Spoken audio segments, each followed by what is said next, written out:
आज की कहानी है सहेली बनी भाभी घर संसार। चारू और ईरा बहुत ही अच्छी सहेली थी। बचपन से दोनों साथ खेलती, साथ ही स्कूल जाती। ऐसा करते करते दोनों कॉलेज में पहुंच गई। दोनों हमेशा ही साथ रहती। चारू बहुत ही समझदार और शांत स्वभाव की थी। ईरा चंचल थी, उसे बहुत जल्दी गुस्सा आ जाता था। जब भी ईरा गुस्सा करती, चारू हमेशा उसे शांत कर देती। उनकी दोस्ती कभी भी नहीं टूटी। दोनों के परिवार में भी अच्छे संबंध थे। ईरा की माँ की मृत्यु बहुत पहले हो गई थी, इसलिए घर को ईरा ने ही संभाला हुआ था। ईरा के पापा और भैया उसका बहुत ख्याल रखते थे। चारू की माँ भी ईरा को बेटी के समान ही मानती थी। दोनों में कोई भेदभाव नहीं करती थी। ईरा के भैया उदित की शादी की बातें होने लगी।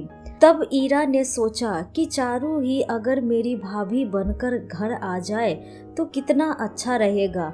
हम हमेशा साथ रहेंगे। और वह यह बात अपने पापा और भैया को बताती है।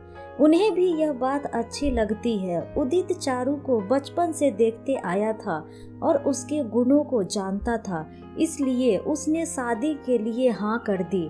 ईरा के पापा रिश्ता लेकर चारू के घर जाते हैं तो चारू के माता पिता भी बहुत खुश होते हैं। बहुत धूमधाम से दोनों की शादी हो जाती है। ईरा तो पहले ही खुश थी। चारू के आते ही ईरा ने कहा कि अब अपना घर संभालो, मैंने बहुत दिन संभाल लिया, अब आराम करूंगी, और हंसने लगी। चारू धीरे धीरे घर संभाल लेती है। अब ईरा को आराम मिल जाता है। उदित और ईरा साथ में खुश है। चारू अधिकतर घर संभालने और कामों में लगी रहती थी। ईरा को यही सोचती थी, चारू आ जाएगी तो हम हमेशा साथ में ही रहेंगे। लेकिन अब चारू बहू और पत्नी बन गई थी, इसलिए दोनों जिम्मेदारियों को भी निभाती थी। ईरा को लगने लगा कि धीरे धीरे चारू का महत्व घर के बढ़ने लगा है। कोई भी सामान लेना हो या कोई भी निर्णय लेना हो तो चारू को बहू होने के कारण शामिल किया जाता था। कभी कभी उदित और चारू उसके दोस्तों के यहाँ बुलाने पर घूमने जाते तो ईरा को अच्छा नहीं लगता। दोनों ईरा का बहुत ध्यान रखते। सबका व्यवहार ईरा के प्रति पहले ही जैसा था, लेकिन पता नहीं क्यों ईरा को अपने घर में अकेले रहने और सब कुछ अकेले संभालने की आदत थी। इसलिए वह चारू को आने के बाद अपना प्यार बंटता हुआ महसूस कर रही थी। इस कारण उसे बहुत ज्यादा गुस्सा आ जाता था। धीरे धीरे उसके मन में चारू के प्रति ईर्ष्या की भावना उत्पन्न होने लगी। उसने धीरे धीरे दूरियां आने लगी। चारू को यह बात बिल्कुल भी समझ में नहीं आती थी। वह तो सबका बराबर ध्यान रखने की, समय देने की कोशिश करती। उसकी परिवार के प्रति भी कुछ जिम्मेदारियां थी, जिसके कारण वह पहले जैसा ईरा के साथ हमेशा नहीं रह पाती थी। कभी ऐसा होता कि उदित के ऑफिस के किसी के यहाँ कोई कार्यक्रम होता जिसमें पति पत्नी को जाना होता तो दोनों चले जाते। यह बात ईरा को बिल्कुल भी अच्छी नहीं लगती। वह नादानों के जैसा व्यवहार कर रही थी। उसने चारू से बात करना एकदम कम कर दिया था। चारू पूछती रहती, लेकिन वह नहीं बताती थी। अब ईरा के लिए भी रिश्ते आने लगे।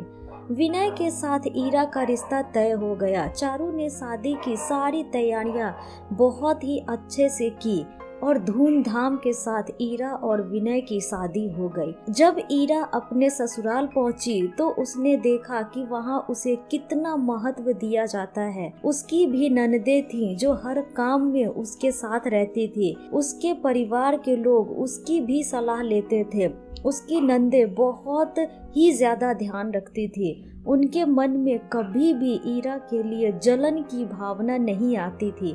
अब ईरा को पति पत्नी के रिश्ते का महत्व समझ में आया ही कि पति पत्नी का रिश्ता अलग होता है, जिसमें दोनों को एक दूसरे के साथ समय देना जरूरी होता है। उसके ऊपर भी जब घर की जिम्मेदारियां आई तो उसने भी अपने कर्तव्य का बोध होने लगा। अब उसे चारू की बातें याद आने लगी। वह सोचने लगी, मैंने चारू को कितना परेशान किया, मैं ही उसे भाभी बनाकर लाई। और फिर मैंने उससे कितना बुरा व्यवहार किया। वह अपने मायके जाने के लिए छटपटाने लगी। उसने यह बात विनय से कही। विनय इसे लेकर मायके आया। ईरा आते ही चारू के गले लग गई और रोने लगी। सबने सोचा इतने दिनों बाद मायके आई है इसलिए रो रही है। जब खाली समय मिला तो ईरा के पास जाकर माफी मांगने लगी कि मैंने तुम्हारे साथ कितना बुरा व्यवहार किया। तुम तो हमेशा मेरी अच्छी सहेली बनी रही, लेकिन मैंने तुम्हारे साथ ठीक नहीं किया। मैं जब बहू और पत्नी बनी तो मुझे पता चला कि मेरी एक अलग जगह है। तुम्हारे आने के बाद मुझे ऐसा लगता था कि पापा और भैया मुझसे ज्यादा तुम्हें महत्व दे रहे हैं, जबकि यह बात ठीक नहीं थी। वे दोनों तो हमेशा पहले जैसे ही मुझसे उतना ही प्यार करते थे। यह बात अब मुझे समझ में आ गई है। मेरी नंदे इतनी अच्छी है, मेरे साथ इतना अच्छा व्यवहार करती हैं। मैंने तुम्हें बहुत परेशान किया, मुझे माफ कर दो। चारू एकदम खुशी से उसे गले लगा लेती है और कहती है, इतने दिनों बाद मेरी प्यारी सहेली मुझे वापस मिल गई। मैं तो इसी से खुश हूँ और मेरे मन में तुम्हारे लिए कोई भी बात नहीं है। मैं समझ रही थी तुम्हारे मन की भावनाओं को। मैंने कई बार तुमसे बात करने की कोशिश की, लेकिन तुम तो अपने गुस्से में मेरी बात सुनती ही नहीं थी। तो मैं क्या करती? मैं जानती थी मेरी सहेली है, एक न एक दिन मुझे वापस जरूर मिल जाएगी। दोनों गले लग गई। दोनों के आंसुओं से पुरानी बातें धुल गई। तो दोस्तों, यह थी हमारी आज की कहानी। आपको यह कहानी कैसी लगी हमें कमेंट करके जरूर बताएं। साथ ही लाइक एंड सब्सक्राइब करना ना भूलें। धन्यवाद।